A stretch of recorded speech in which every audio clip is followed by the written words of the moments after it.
আজ আপনাদেরকে ছোট্ট একটি গল্প শোনাই। রাসূলুল্লাহ সাল্লাল্লাহু আলাইহি সাল্লামের উপরে যখন ৬টি মাস ওহী বন্ধ থাকলো, তো রাসূলুল্লাহ সাল্লাল্লাহু আলাইহি সাল্লাম গারে হেরা থেকে বাড়ি ফিরছিলেন।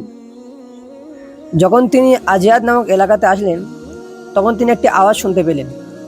তো বিশ্বনবী ডানে এবং বামে তাকালেন, কিছু দেখতে পেলেন না। যখন তিনি আসমানের দিকে তাকালেন, তখন তিনি দেখলেন জিবরাইল আলাইহিস সালাতু ওয়াস সালাম একটি চেয়ারের উপরে বসে আছে।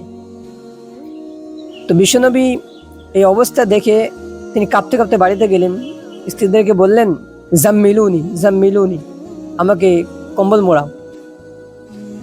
তো যারা বলেন যে কোরআন অনেক সহজ, অতটা সহজ নয়। যদি সহজ হতো তো রাসূল সাল্লাল্লাহু আলাইহি সাল্লামের উপরে এতটা কষ্ট সহ্য করতে হতো না।